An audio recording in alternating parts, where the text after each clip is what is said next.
स्वागत है आपका। गंगा प्राइम देख रहे हैं आप। मैं हूं आपके साथ आस्था कौशिक और बुलेटिन की शुरुआत इस वक्त हम बड़ी खबर से करने जा रहे हैं, जहां यूपी के मेरठ में एक बेहद सनसनीखेज खुलासा हुआ है। और खुलासा ये, हजारों फोन के एक ही IMEI नंबर्स मिले हैं। 13,000 से ज्यादा लोगों के फोन का एक ही IMEI नंबर पाया गया। अधिकारी के फोन रिपेयरिंग से यह खुलासा हुआ है और रिपेयरिंग में बदला गया IMEI नंबर।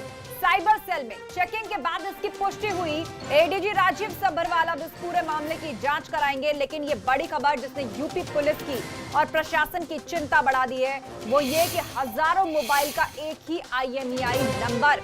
मेरठ से ये सनसनीखेज खुलासा हुआ है, जिसके बाद अब जांच कराने की बात ADG ने कही है। हजारों फोन के एक ही IMEI नंबर मिले। 13,000 से ज्यादा लोगों के फोन और उनका IMEI नंबर एक अधिकारी के फोन रिपेयरिंग से यह खुलासा हुआ है, जहां रिपेयरिंग के दौरान IMEI नंबर को बदल दिया गया, जो अपने आप में एक ऑफेंस भी है और साथ ही क्रिमिनल्स इसका किस तरह मिसयूज कर सकते हैं। बड़ी चिंता इस वक्त यूपी पुलिस की। मेरठ में ये सनसनीखेज खुलासा, जहां पर हजारों फोन का एक IMEI नंबर मिला है और रिपेयरिंग के वक्त नंबर बदल दिया गया अधिकारी के फोन का, जिससे ये साबित हुआ कि ये पॉसिबल है फोन का IMEI नंबर बदलना। और फर्ज कीजिए, अगर कोई अपराधी फोन से किसी वारदात को अंजाम देता है, फोन जिस तरह से ट्रेस किए जाते हैं, IMEI नंबर जो है हर फोन का अलग होता है, एक्सक्लूसिव होता है, वो एक बड़ी लीड होती है इन्वेस्टिगेशन के लिए। बलराम पांडे से ज्यादा अपडेट लेते हैं। बलराम, यूपी पुलिस की चिंता बढ़ गई है। अधिकारी के फोन रिपेयरिंग के दौरान IMEI नंबर चेंज हुआ और अब पता चला है कि 13,000 से ज्यादा ऐसे फोन हैं जिनका IMEI नंबर जो है वो एक ही निकला। ऐसा जानबूझ करके हुआ या किसी गलती से हुआ, क्या कह रही है पुलिस?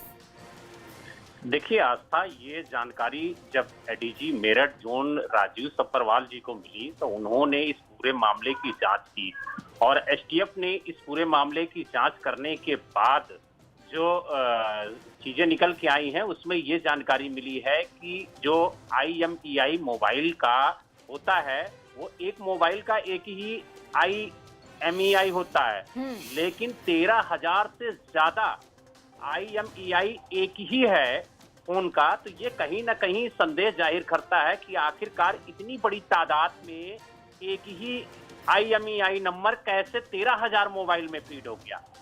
तो एक का अगर कोई दुरुपयोग कर सकता है, दो का कर सकता है, मान लेते हैं 150 मोबाइल में गलती से बन सकता है, लेकिन 13,000 से ज्यादा मोबाइल अगर एक ही IMEI नंबर से बने हुए हैं और एक्टिव हैं, जो ADG मेरठ जोन के आदेश के बाद STF ने जांच करके खुलासा किया है, तो कहीं ना कहीं अपने आप में चौंकाने वाला खुलासा है। और इस पर तत्काल राजीव सब्बरवाल जी, जो ADG मेरठ जोन है, उन्होंने आदेश किया कि इस पर FIR दर्ज हो।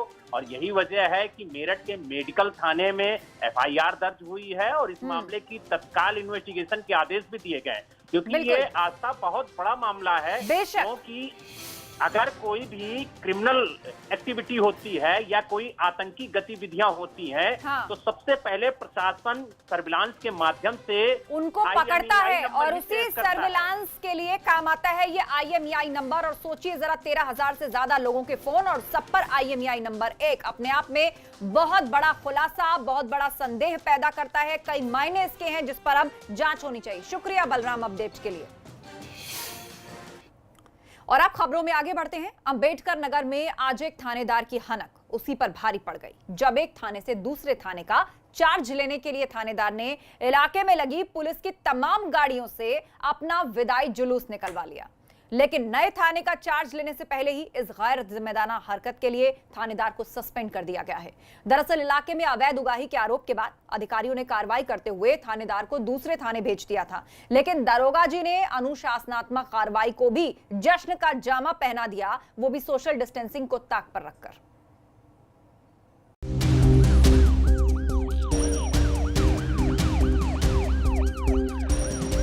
पुलिस वालों के इस लंबे काफिले की ये तस्वीरें अंबेडकर नगर जिले की हैं। इस काफिले में बाइक भी है, डायल 112 की गाड़ियां भी हैं और निजी वाहन भी शामिल हैं। लेकिन ना तो ये पुलिस का फ्लैग मार्च है और ना ही किसी नेता का दौरा।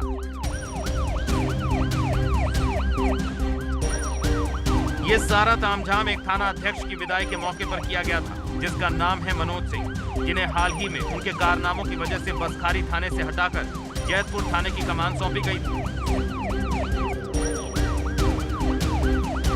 इंस्पेक्टर मनोज सिंह वही शख्स हैं जिनके खिलाफ 27 मई को भाजपा विधायक संजू देवी बसखारी थाने पर धरने पर बैठ गई थी, क्योंकि मनोज सिंह पर विधायक के कार्यकर्ताओं के उत्पीड़न और अवैध वसूली के अलावा और भी कई आरोप लगे थे।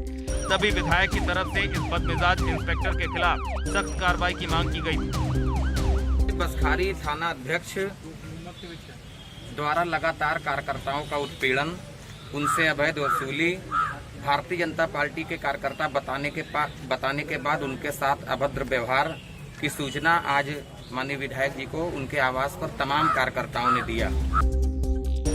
उस वक्त मामले को संभालने के लिए अफसरों ने विधायक को इंस्पेक्टर के खिलाफ कार्रवाई का भरोसा देकर धरना खत्म करवा दिया था और कार्रवाई के नाम पर मनोज सिंह का थाना बदल दिया था। लेकिन पुराने थाने से रुखसती के पहले इलाके में अपना रसूख और रौब दिखाने के लिए इंस्पेक्टर मनोज सिंह ने जुलूस निकाल दिया, जिसमें इलाके में तैनात डायल 112 की सभी गाड़ियां और पुलिसकर्मी भी शामिल थे।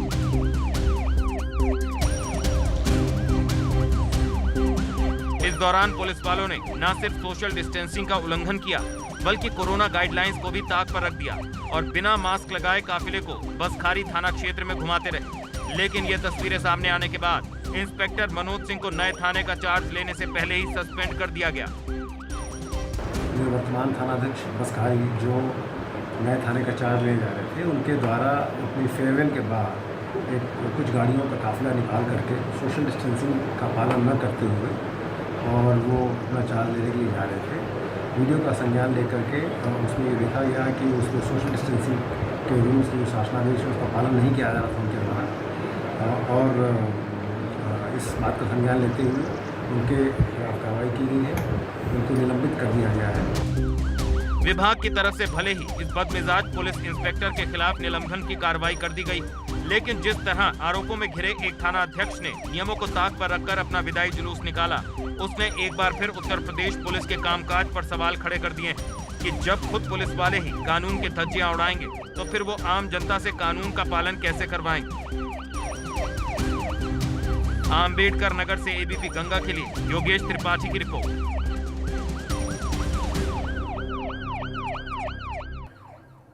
इधर बाराबंकी के जैतपुर में भी जिम्मेदार पुलिस अधिकारियों ने जमकर सोशल डिस्टेंसिंग की धज्जियां उड़ाई। दरअसल थाना प्रभारी रहे अमरेश सिंह बघेल और अतिरिक्त प्रभारी धनंजय सिंह की विदाई समारोह था, लेकिन इस दौरान किसी को भी सोशल डिस्टेंसिंग का लिहाज नहीं रहा। बिना मास्क पहने ही लोग अधिकारियों को विदाई देने लगे। थाने के अंदर अच्छा खासा जमघट देखने को मिला। आप भी तस्वीरें देखिए और अंदाजा लगाइए कहां है सोशल डिस्टेंसिंग। विदाई में सामाजिक दूरी जो इस वक्त है बेहद जरूरी, दूर दूर तक वो नजर नहीं आ रही। केवल फोटो खिंचवाना, अपने साहब को फेयरवेल पर उनको विदाई देना, अपने नंबर बढ़ाना, बस इसी पर फोकस है हर किसी का। फूल मालाएं पहनाई जा रही हैं, लोग सट कर खड़े हैं, फोटोज खिंचवाई जा रही हैं। थाने के अंदर लॉकडाउन की धज्जियां उड़ती, ये तस्वीरें।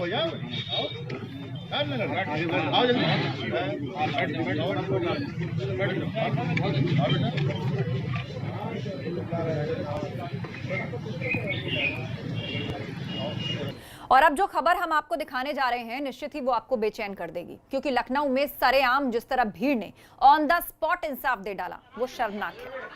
राजधानी लखनऊ के पीजीआई इलाके में 3 चोर भीड़ के हत्थे चढ़ गए, जिसके बाद उनके साथ जानवरों से भी बुरा सलूक किया गया। पहले बुरी तरह पिटाई, उनका सर मुंडवाया और तब भी मन नहीं भरा तो बरौली गांव में उनका जुलूस लोगों ने निकाल डाला।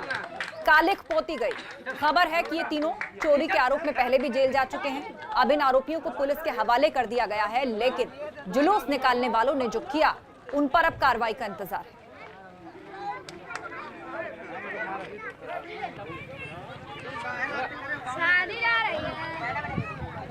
आज की ताजा खबर, बरौली में पकड़े गए चोर।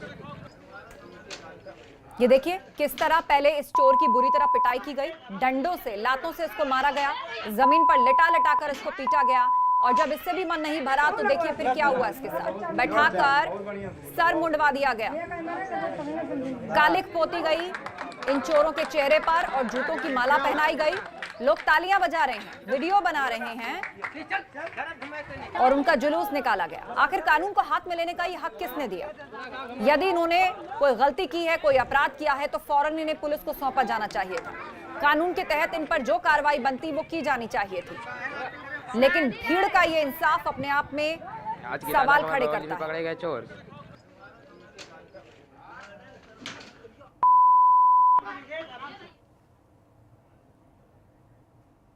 वहीं यूपी में 69,000 शिक्षकों की भर्ती की प्रक्रिया पर हाईकोर्ट ने भर्ती परीक्षा में पूछे गए कुछ सवालों को लेकर विवाद की वजह पर रोक लगा दी। 1.5 साल पहले जब भर्ती का विज्ञापन जारी हुआ तब भी कट ऑफ का आदेश जारी होता तो भर्ती नहीं लटकती, लेकिन 1.5 साल बाद जब रिजल्ट आए तब भर्ती में पूछे गए सवालों पर आपत्तियों के बाद अब शिक्षक भर्ती प्रक्रिया पर फिर से रोक लग गई है। लेकिन वो सवाल आखिर कौन से हैं जिन्हें लेकर अभ्यर्थियों ने आपत्तियां जाहिर की हैं? देखिए इस रिपोर्ट में।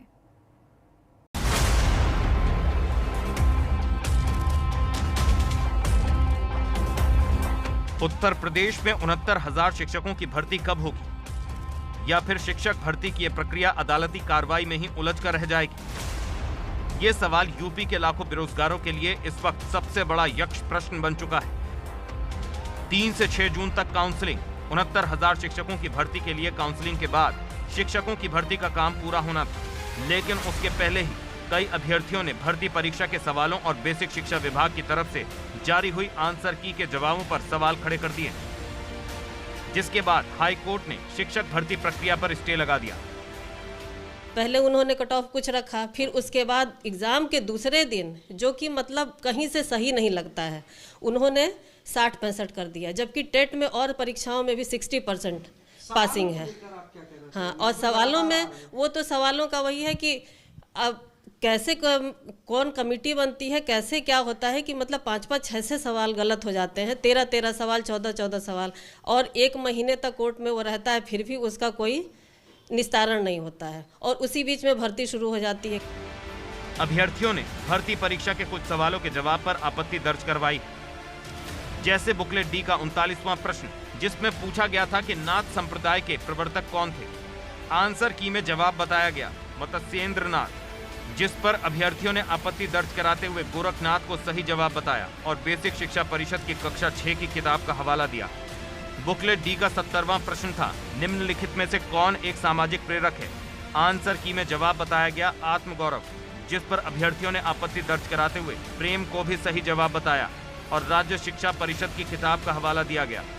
इसी तरह 131वें प्रश्न में पूछा गया, भारतीय संविधान सभा के पहले अध्यक्ष कौन थे। आंसर की में जवाब बताया गया डॉक्टर सच्चिदानंद सिन्हा, लेकिन अभ्यर्थियों ने डॉक्टर राजेंद्र प्रसाद को सही जवाब बताया, जिसके लिए अधिकृत पुस्तकों और लोकसभा की वेबसाइट का हवाला दिया गया है। बुकलेट डी के ही सवाल नंबर 137 में पूछा गया कि पढ़ने लिखने की अक्षमता को क्या कहते हैं। आंसर की में जवाब बताया गया डिसलेक्सिया, लेकिन अभ्यर्थियों ने आपत्ति में डिस्प्रेक्सिया को सही जवाब बताया और इसके लिए यूपी टेट परीक्षा की उत्तर कुंजी का हवाला दिया गया। कल का मुद्दा कितना गलत हुआ कि सारे अभ्यर्थी दूर दूर से आए, हर जगह आए इस समय में, कोरोना के समय में, और फिर भी अचानक पता चला कि भर्ती रुक गई, काउंसलिंग रुक गई। तो ये कितनी गलत बात है। इसमें देखिए किसी का नुकसान नहीं है, बस केवल नुकसान है तो अभ्यर्थियों का। याचिकाकर्ताओं का कहना है कि बेसिक शिक्षा विभाग ने जो आंसर की जारी की है उसमें उन सवालों के उत्तर कुछ और थे, जबकि एनसीईआरटी की किताबों में कुछ और दिया है। और अब इस मामले में कोर्ट ने अभ्यर्थियों को आपत्ति दर्ज करने के लिए 1 हफ्ते का वक्त दिया है। सभी आपत्तियों को सरकार यूजीसी के पास भेजेगी, जिसके बाद यूजीसी एक विशेषज्ञ कमेटी बनाकर सभी आपत्तियों को निस्तारित करेगी और इस मामले की अगली सुनवाई 12 जुलाई को होगी। सवालों के सवाल में उलझे अभ्यर्थी जिम्मेदार काट रहे मौज। विभाग की लापरवाही से सड़कों से कोर्ट तक बेरोजगारों की फौज, और सबके मन में सिर्फ एक ही सवाल, आखिर हमारा कसूर क्या है। कैमरा सहयोगी जितेंद्र के साथ शैलेश अरोरा, एबीपी गंगा, लखनऊ। उधर समाजवादी पार्टी की पिछली सरकार में खनन मंत्री रहे गायत्री प्रजापति ने अब नया ठिकाना लखनऊ के एसजीपीजीआई को बना लिया है। इससे पहले केजीएमयू में भर्ती रहने के दौरान उन्होंने अस्पताल में बदलाव करने की अर्जी दी थी और वजह थी अस्पताल में पसरा कोरोना का खतरा। यही वजह है हाईकोर्ट ने संक्रमण के खतरे को महसूस करते हुए आदेश दिए। केजीएमयू की रिपोर्ट के बाद प्रजापति के हॉस्पिटल को बदल दिया गया। गायत्री प्रजापति रेप के मामले में 2017 से जेल में बंद हैं और जेल से इलाज के लिए अब तक केजीएमयू में भर्ती।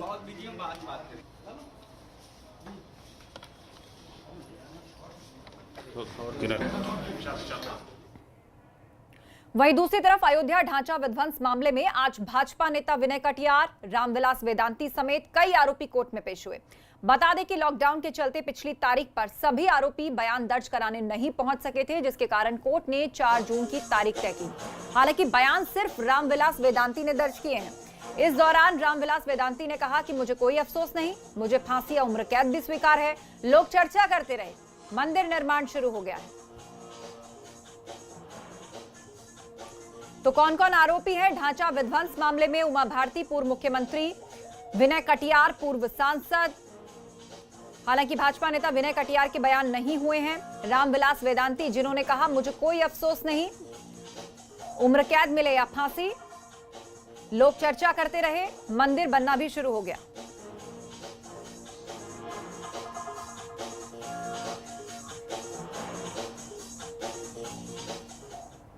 उधर कोरोना लॉकडाउन की वजह से कानपुर के चमड़ा उद्योग के सामने बड़ा संकट खड़ा होता जा रहा है। पिछले कई महीनों से बंद पड़ी ट्रेनियों को लॉकडाउन 4 में थोड़ी राहत मिल रही थी,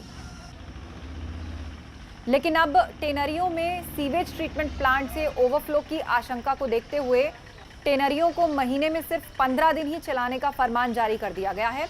इस आदेश के बाद अब चमड़ा उद्योग से जुड़े लोग और टेनरी मालिक परेशान हैं कि इतने कम दिनों में काम कैसे होगा, क्योंकि कानपुर की टेनरियों को पहले से ही कम ऑर्डर मिल रहे हैं और कम होने से टेनरी का व्यापार बांग्लादेश और पाकिस्तान की तरफ शिफ्ट हो रहा है।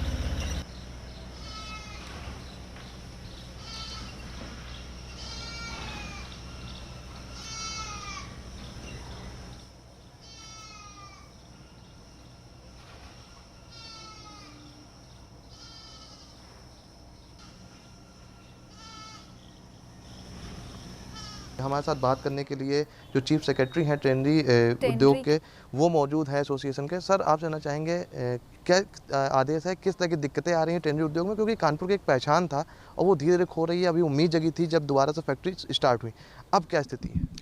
सर, ये जो है जो आर्डर आया है ये जो है न्याय संगत नहीं है। उसकी वजह यह है कि यह लॉकडाउन की अवधि में टेंडरियाँ बनती। लॉकडाउन अवधि से 2 रोज़ पहले ही टेंडरी खुलने का आदेश हुआ था, लेकिन लॉकडाउन चालू हो गया तो टेंडरियाँ खुल नहीं पाई और ये निरंतर 15 महीने से ये टेंडरियाँ बंद चल रही। बीच बीच में 1 आध महीने के लिए कोई खुली है।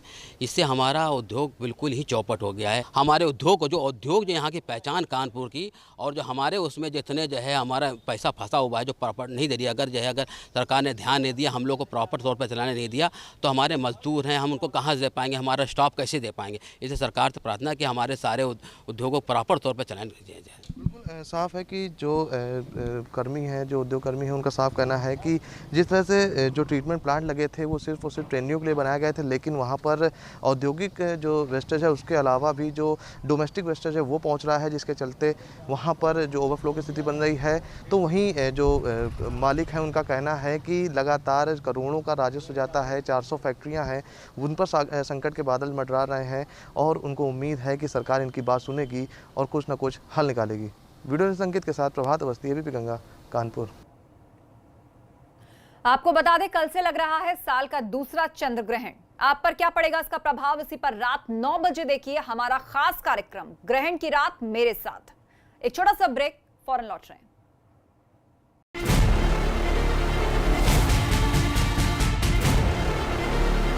फिर आया है 3 ग्रहण और शनि की चाल भी है वक्री।